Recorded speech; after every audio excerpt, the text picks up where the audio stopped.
access it currently is if someone happens to know you are arrested and alerts legal defense for you.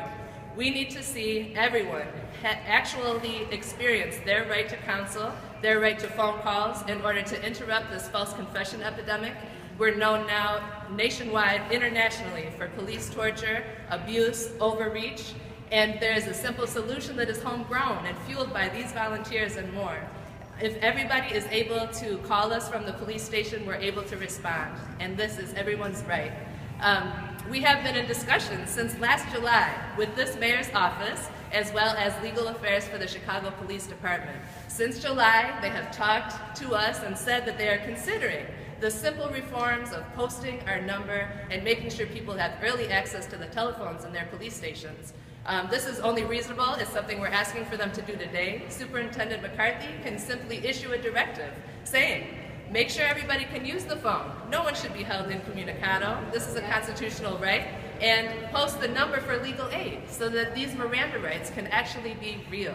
We have been in these discussions and we are ready to respond, and we need the city's cooperation. We need McCarthy to issue this directive and to enforce the law when it comes to a reasonable number of phone calls in a reasonable time.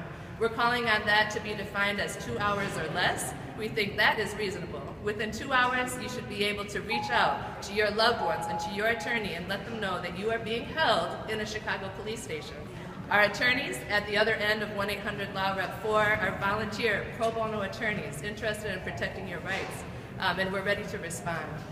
Here today we have people who have been told recently inside a Chicago police station, no, you can't use the phone until the very end.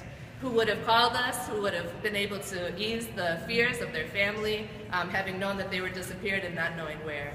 We also have volunteer attorneys who have been speaking out in the press about their experience being turned away from CPD stations with their clients inside. And we want these stories out. This is no secret, and the city has known about it, and at least since July, they have told us that they are considering posting our number and making sure people can call us. We want this to happen now. It's the most simple conservative reform I can imagine, and it addresses all of these negative headlines that have been out there week after week, from rampant stop and frisk to home and square allegations, to incommunicado interrogations going on throughout the city as the norm.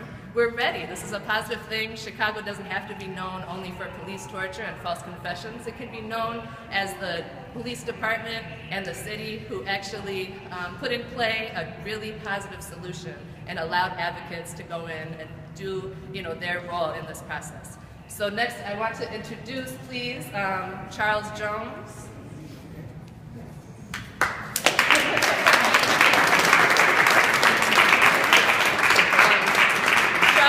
Is a powerful community leader, husband and father, also a Know Your Rights educator with some very personal experience that he will speak out today.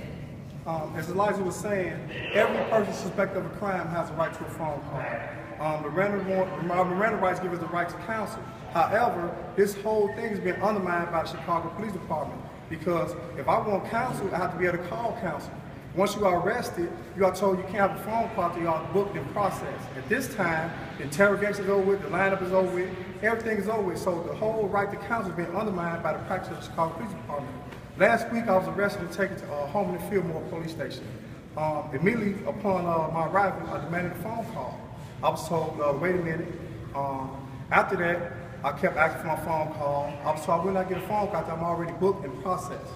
For the information, Holman and Fillmore does not even book and process you at that station. I had to be taken to another police station to be booked and processed in.